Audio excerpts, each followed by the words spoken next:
So as many of you know, I'm a solo ocean sailor, and that's what my life has been about for about the last 3 years. But over the last 12 months, I've made a fundamental change. Here I am in my early 60s. I'll be 62 in April, and I'm starting a homestead, or I'm 90% complete building that homestead. Now, 90% over the last 12 months, that is phenomenally fast. So I'm going to tell you, what does 90% mean in terms of infrastructure? What have we completed? And why are we doing this? So let's start with why. Why are we homesteading at this point in our life, in our early 60s, when most people are so interested, so invested in going off on cruises and travel and largely spending money? Instead, we're almost going the opposite direction. And I'll tell you, in a word, independence. Independence has always been really important to me, and I'll get to that in a second, but independence is what I think of when I think of homesteading, especially in a world that increasingly looks to its governments for support. I look to myself, and the more I can depend on myself, the happier and more fulfilled I feel. Now, consider the conditions of a solo sailor on a small boat crossing the Atlantic. It's really all about independence. Independence, risk-taking, working with the elements, and a healthy, robust life. And that is what I think of when I think of homesteading.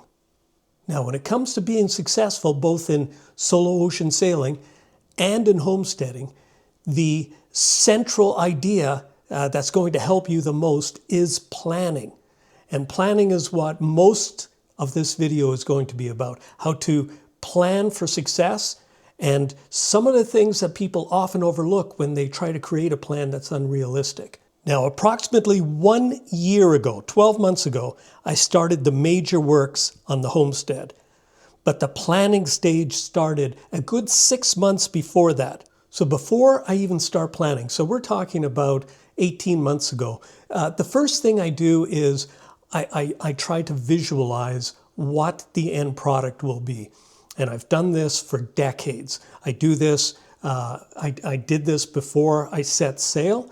I think of the harbor, I think of possible things that could go wrong, and I visualize what my actions will be. Well, it's the very same with any plan, any big plan. So in the case of the homestead, well, I started visualizing the animals that we would have, the tractor and the structure. And the whole idea behind visualizing is to make it's like modeling in your head. You want to make sure that the tractor fits inside the barn, and there's room for hay and there's room for animals. And then with the animals, what's going to happen when a cow gives birth? Is there going to be enough room? What happens in winter when the water freezes? How are we going to get water to the animals? How will we get food to the animals when there's a snowstorm? All these factors are part of my visualization. And then when I've visualized it over a period of several days, I start writing down the key points that I think are going to be necessary. And a lot of the points that I'll put in another category are things that I don't fully understand or problems that I don't have an answer to. And that's when you start the research side of the whole planning escapade. Now, planning is not linear.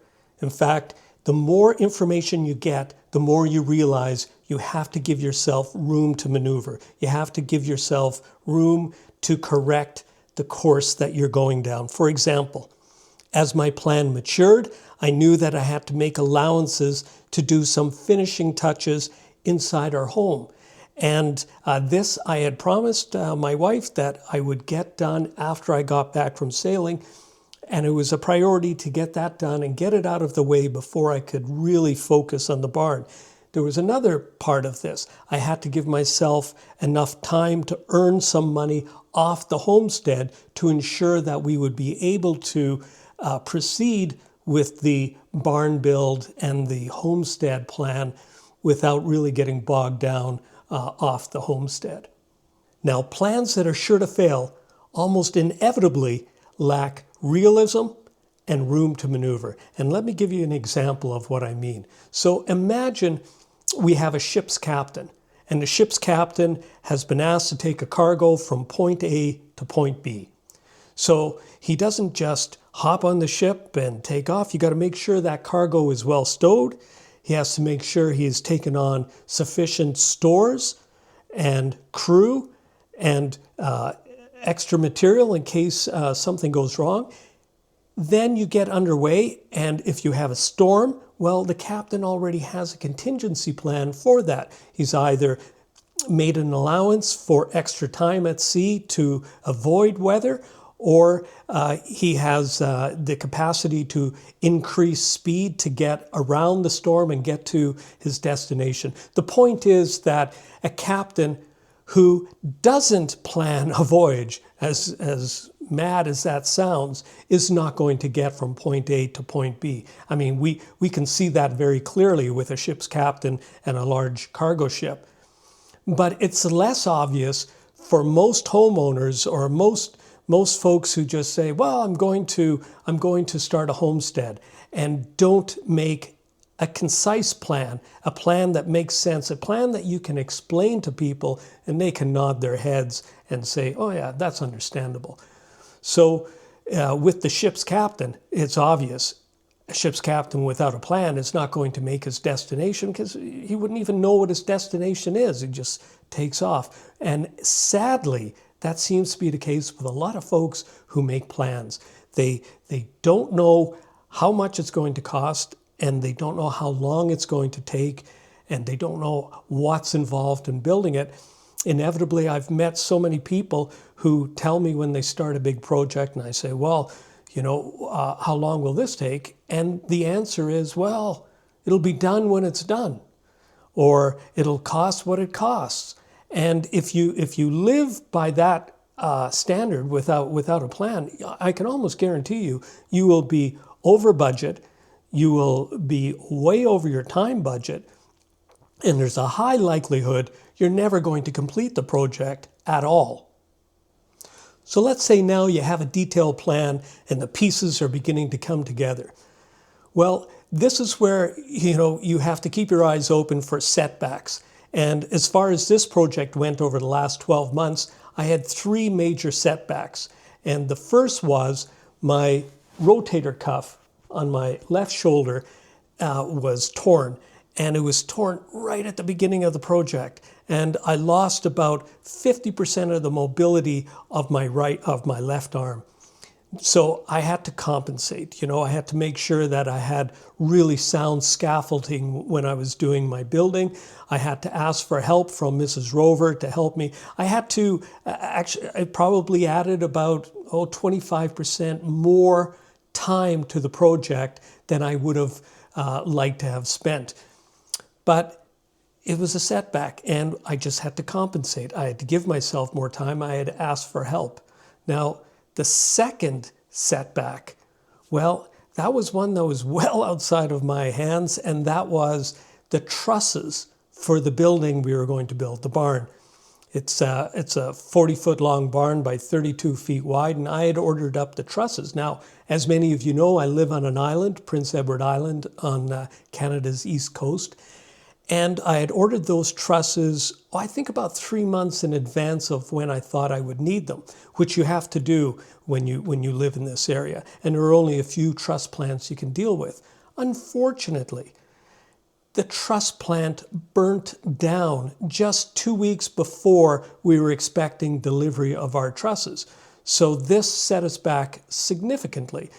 Everything was really dependent on everything happening one step after another. So without the trusses arriving, there really was no sense drilling the holes and getting started because winter was approaching, and there simply wasn't enough time to build the barn before winter. So again, you have to have a little bit of resiliency in your plan, and the contingency plan had to be developed. And the contingency in this case was, okay, we'll reorder from another plant. There was, I think, 2 plants on Prince Edward Island. So I had to reorder. Of course, everybody was reordering to that plant. So we gave them a lot of lead time. We said, right now we'll need them sort of the end of April, early May. And they were able to do that, no problem.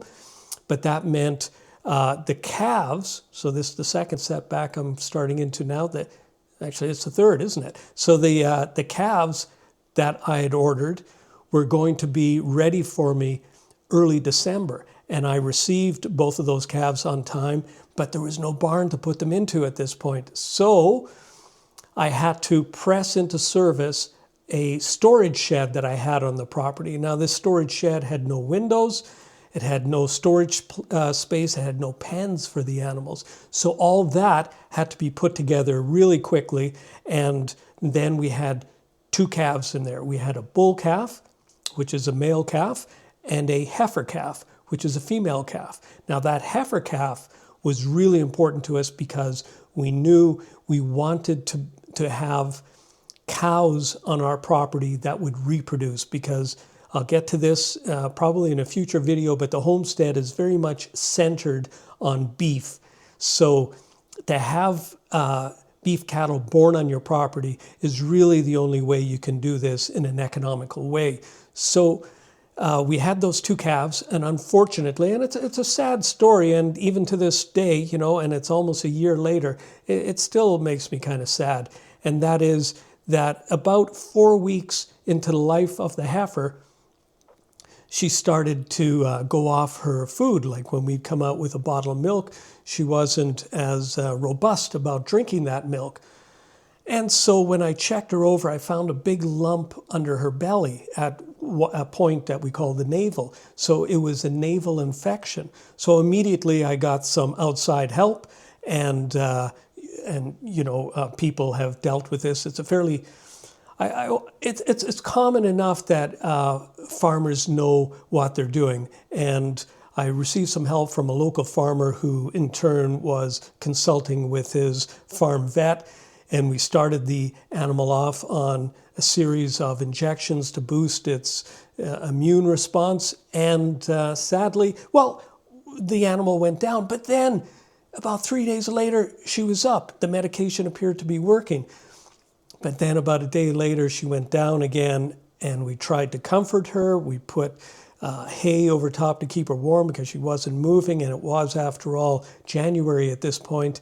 And sadly, she just didn't recover. So the idea that we would be able to have calves born on our own property some 18 to 24 months later was now shot down, you know, because this was going to be the mother of our herd.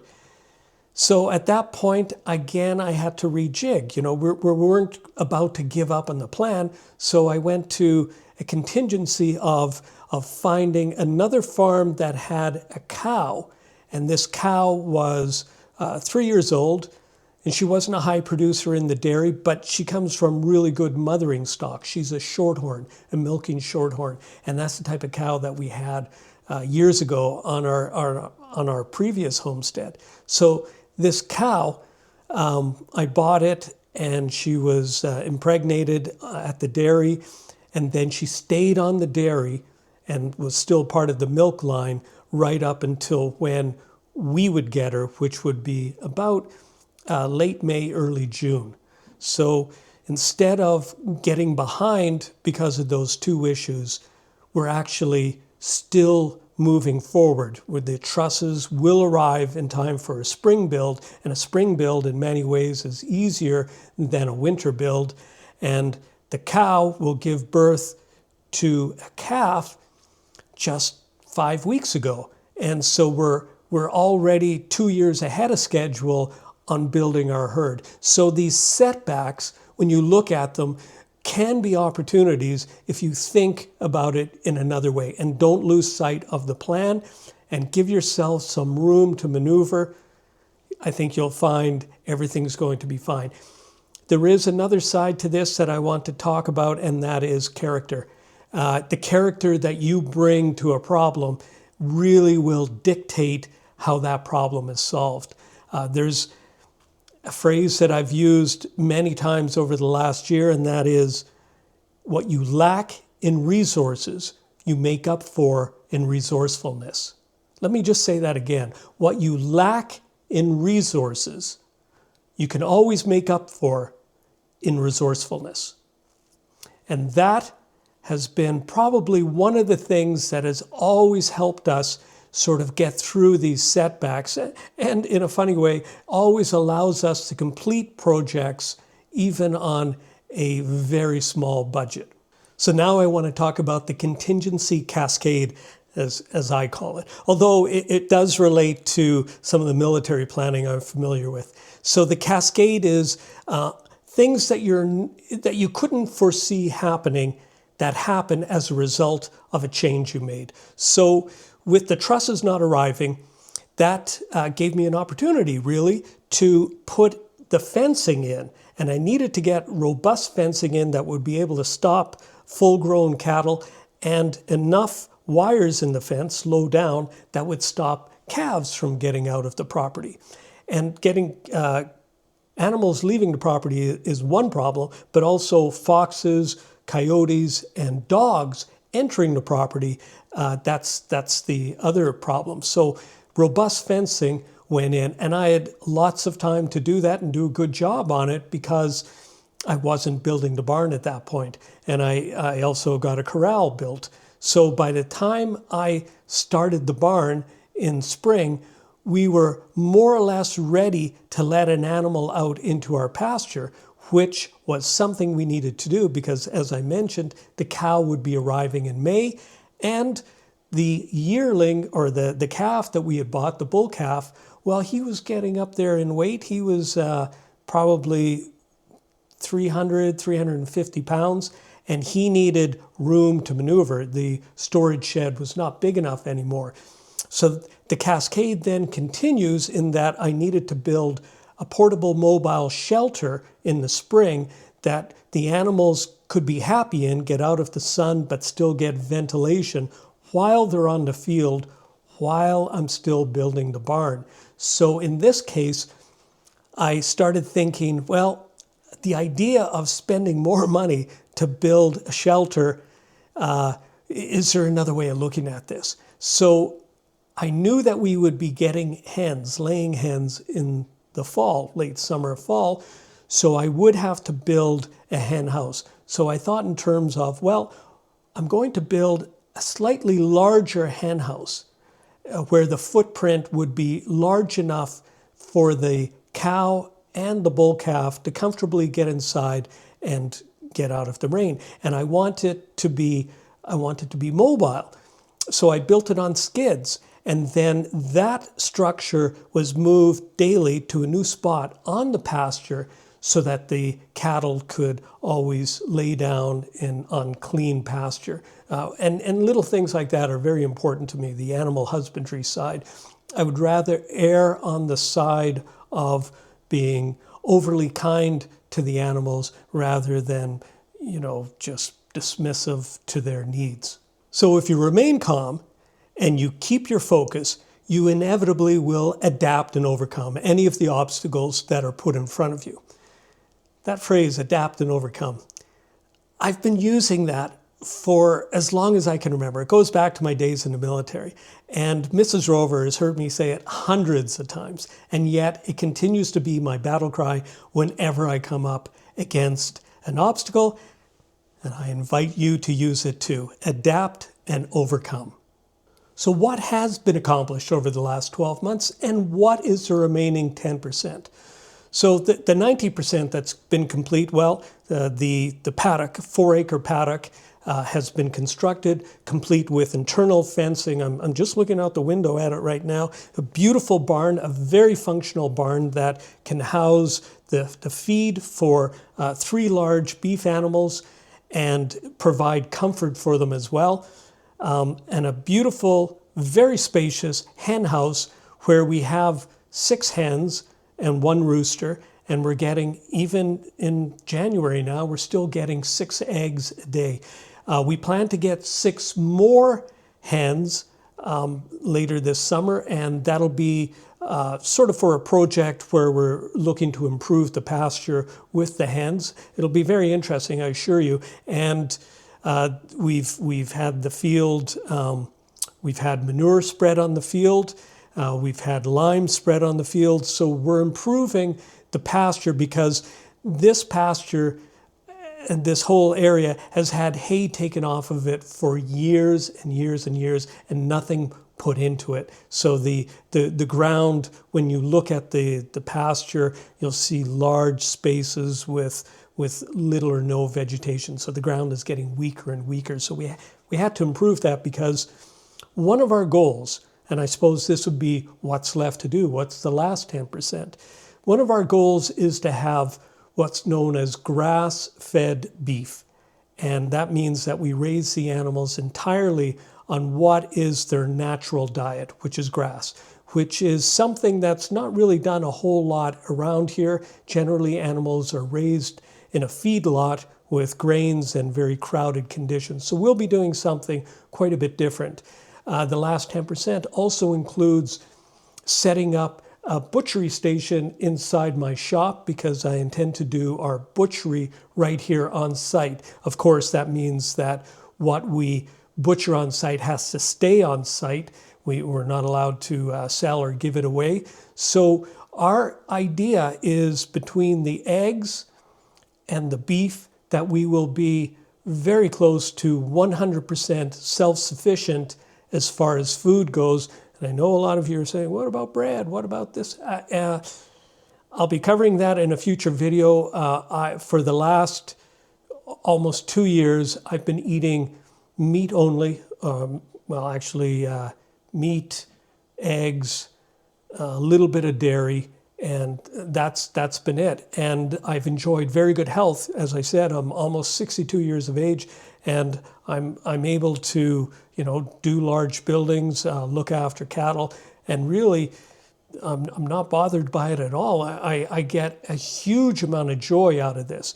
And I had a conversation with a friend today where I was explaining that. He said, oh, with the high cost of beef, you're doing the right thing. And I said, I'm not doing it to save money, because I reckon it'll take at least 3 to 5 years just to break even on this venture because, we had to buy a tractor, we had to put in fencing, we had to build the barn and all that material. So it's not so much about saving money, although we will at a certain point down the road if we, as we keep doing this, but it's about the joy and the purposefulness of my life.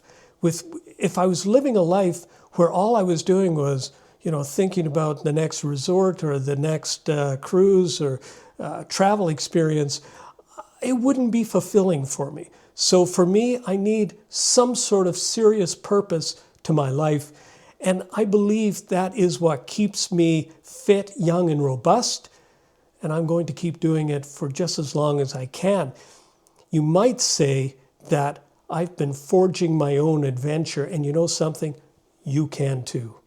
So I just came into the barn, and I wanted to film the whole video inside the barn, but right now it's minus 14 Celsius outside, about the same inside this barn, but minus 26 with the wind chill. Anyway, I just want to show you some of these animals I've been talking about. And right off the bat, let's see. There's Clover. She's about 5 weeks old.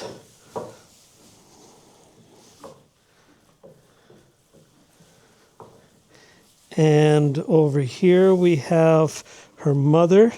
Just get her without the backlight.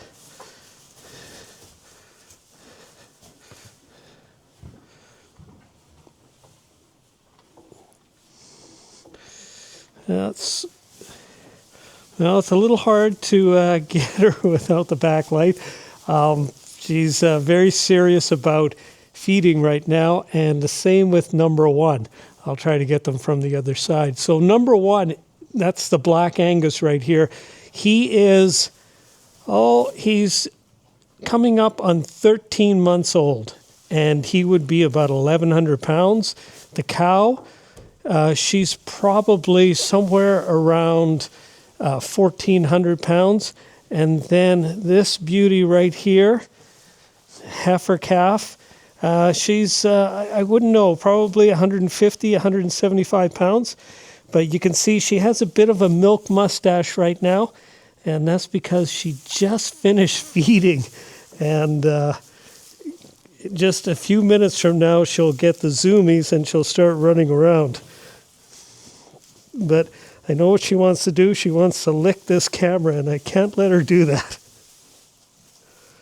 I'll just show you some of the other pieces. So this hay bed right here, this half, this is where they sleep. And in fact, if you just look right here, you'll see depressions, and that's where they lay down. And then we have the hay storage and the tractor. If we didn't have the high winds, I would have this door open right now. This will open up. It's 12 feet wide and approximately 10 feet tall. So the gate portion will open. That's this portion right here. But this, the door portion will open. That's this. But the gate will remain closed. And the reason for that is it's icy outside. And if the cow, as they've been known to do, slips on the ice, they'll easily break a hip. And if they break a hip, well, it's game over for a cow because there's not really a whole lot they can do for them. So we're protecting them until the spring, and then we'll let them outside. Clover, do you have something to say? Oh, she's so cute. And she's so tame because we've been handling her since she was born. And there's nothing more than a good combing with a brush or a little light... how are you doing there? How are you doing? She likes to scratch behind her ears, and she really loves a belly rub, don't you?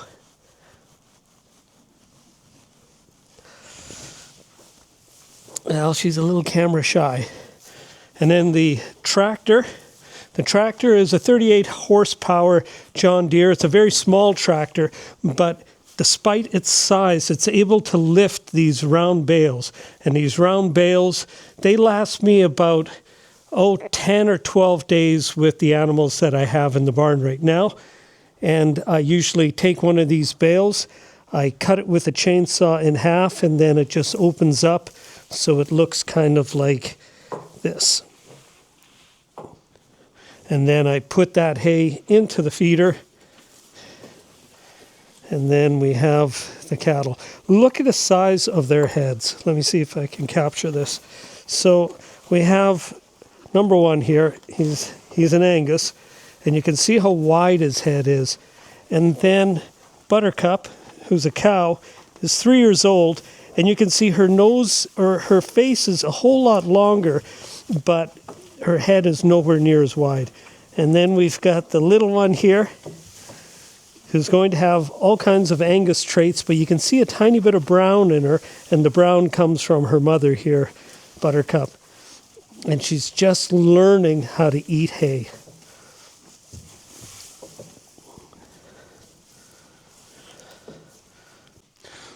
Well, that's it for this week's video. Thanks for watching, and next week, well, we'll have something entirely different.